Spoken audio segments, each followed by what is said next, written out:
President Pinoy saw the potential. So this is just a comparison. Next slide. Ilan administrasyon ang sinubukan ibenta yung part ng FTI?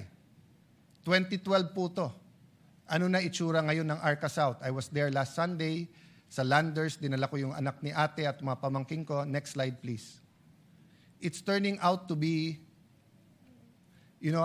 quite a beautiful development.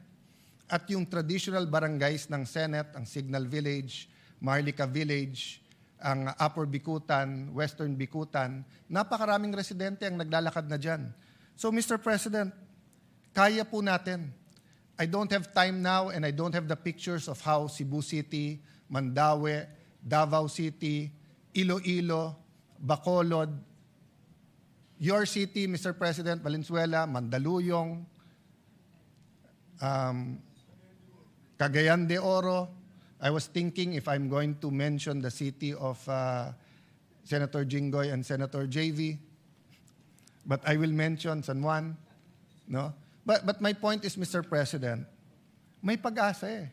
Di mo kailangan maghintay na matagal. So nung bata ako, gusto ko na sabihin sa matatandang politiko, panay sabi nyo, para sa amin eh. Pero kayo lang yung mayaman eh.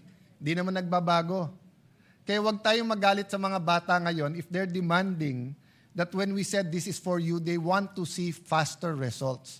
At kaya, Mr. President.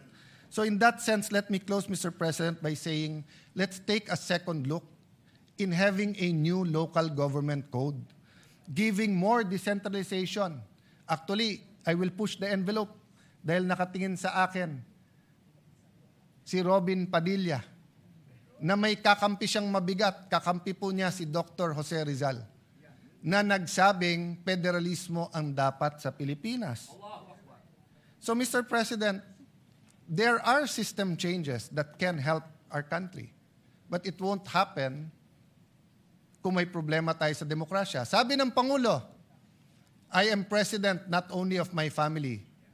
And it is worth yung palakpak na binigay sa kanya. But can we add, the president is also not only the president of the administration. He is also president of the opposition. And respectfully, I believe that Senator Bato is fleeing unjustly because he cannot get justice. I believe Senator Jinggoy and Senator Marcoleta are political prisoners, and that if it wasn't weaponized, they will be able to at least go out on bail. So, Mr. President, these are things that we should talk about as a Senate. Beyond politics, beyond emotions. Sabihin nyo na mali ako, but should they be allowed to attend the impeachment? Sabihin nyo na mali ako, and they're not political prisoners, but are they getting the justice? Pantay-pantay ba ang hustisya o selective justice po tayo ngayon? Mr. President, I don't know if there's a slide, but if there is, please put it on. So ang huling tanong nung anak, Tay, ang daling sabihin common vision. Pero ano yung common vision na yan? Actually, nasa preamble ng ating Constitution. And allow me to read it.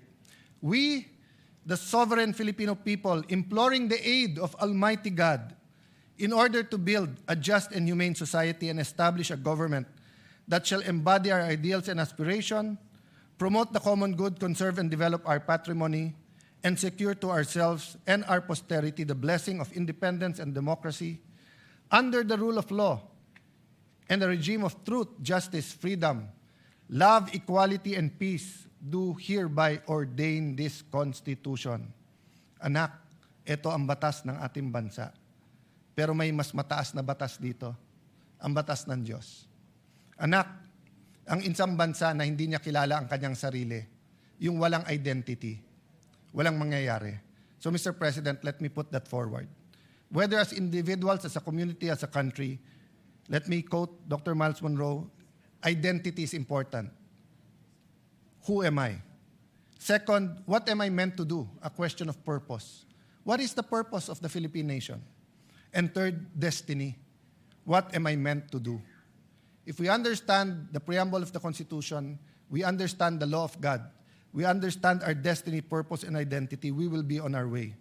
So let me close by telling our mga anak, manampalataya po tayo, anak. Let us believe but let us act. Faith without action is dead.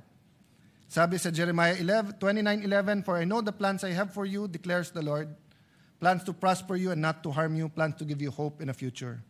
But it is followed by Jeremiah 29:12 and 13.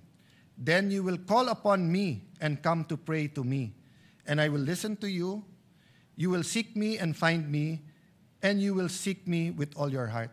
So that's my prayer today, Mr. President, that despite the toxic politics, despite our disagreements, let us all seek God and have faith that when we seek Him, we will find Him. And when we find Him, He will show us His plans, plans to prosper us and not to harm us, plans to give us hope in the future.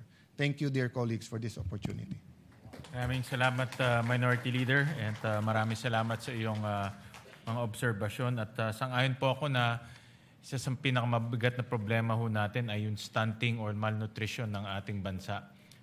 Kayo bilang member ng EDCOM at itong kinatawan rin ay isang member ng EDCOM, nakita ho natin na mabigat po ang problema ho natin sa malnutrition. At yan rin naman po ang tututukan ng Senado, higit sa lahat ng ating bagong finance share para malagyan po ng pondo yung first 100 days at yung laban ho natin sa malnutrition. So maraming salamat sa ating Minority Leader.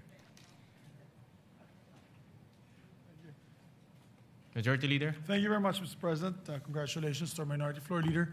Before we recognize next to speak and avail of the privilege hour, we'd like to also recognize a visitor from Antique. The Governor of Antique, Governor Paulo Javier, is with us today.